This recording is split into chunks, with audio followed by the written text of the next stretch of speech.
आम चुनाव 2024 की घोषणा होने वाली है। जी हां, जल्दी ही यानी कि शनिवार 16 मार्च को प्रेस कॉन्फ्रेंस करके चुनाव आयोग घोषणा करने वाला है। नई दिल्ली के विज्ञान भवन में दोपहर 3 बजे प्रेस कॉन्फ्रेंस होगी और इसे चुनाव आयोग के सोशल मीडिया प्लेटफॉर्म पे लाइव स्ट्रीम किया जाएगा। अब यह है कि दुदुम्बी बज चुकी है।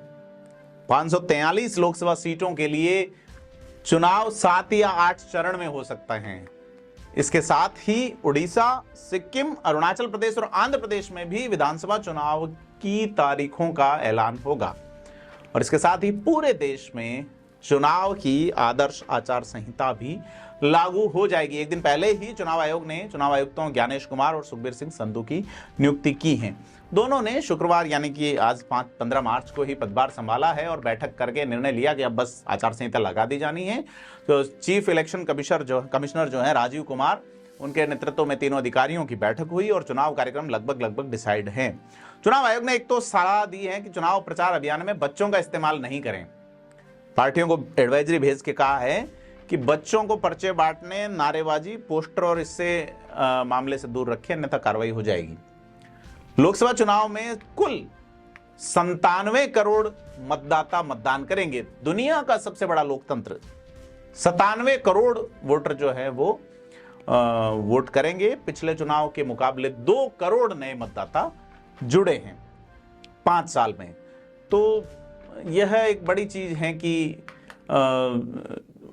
18 से 29 साल की उम्र वाले 2 करोड़ नए वोटर जुड़े हैं और रजिस्टर्ड वोटरों की संख्या में 6% की बढ़ोतरी हुई है। दुनिया में सबसे ज्यादा वोटर यहां पे रजिस्टर्ड हैं। और इस बार चुनाव आयोग ने, जैसा कि राजस्थान में किया था या पहले भी, कि 80 से अधिक उम्र वाले या जो दिव्यांग वोटर हैं उनको घर से पोस्टल बैलेट से वोटिंग की बात आई थी। ऐसे में 85 प्लस के जो उम्र वाले बुजुर्ग जो हैं वो घर से ही वोट कर सकेंगे। तो पोस्टल बैलेट वाला मामला थोड़ा अलग तरीके से रहा था। 80 प्लस जो है वो वोटर का था, अब उसको 85 कर दिया है केंद्रीय चुनाव आयोग ने। इसकी वजह क्या है, इस पे भी हम एक वीडियो करके आपको डिटेल से बताएंगे। तो अब जो है वो माहौल जम चुका है और कानून मंत्रालय ने गजब नोटिफिकेशन करके और ये जो चुनाव संचालन का नियम है 1961 वाला, इसे संशोधित कर दिया है। तो इसी तरीके से आप ये देखिए कि चुनाव तारीखों का ऐलान और वोटिंग के बीच 40 से 50 दिन का अंतर जो है वो पहले भी हो चुका है। 5 मार्च को 2014 में घोषणा की गई थी और मुझे लगता है 2 महीने के अंदर राजस्थान में चुनाव हो जाएंगे।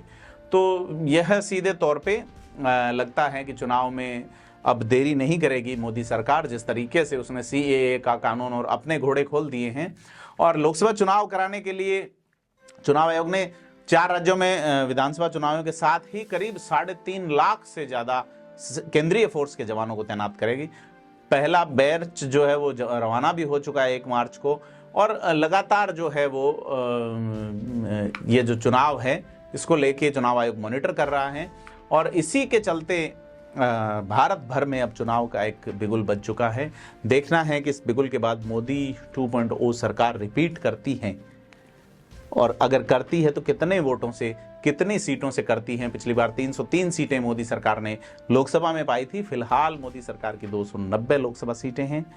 अब देखना यह है कि कोविड काल के बाद में, GST का इम्प्लीमेंटेशन लागू होने के बाद में और तमाम चीजों के बाद में किस तरीके से लोकसभा का चुनाव जो है वो देश को एक नई दिशा में ले जाता है। दुनिया का सबसे बड़ा लोकतंत्र, सबसे बड़ा चुनाव, कल ही इसकी घोषणा होने वाली है। आप क्या सोचते हैं हमें कमेंट बॉक्स में जरूर बताएं। वीडियो को लाइक, शेयर, सब्सक्राइब जरूर करें।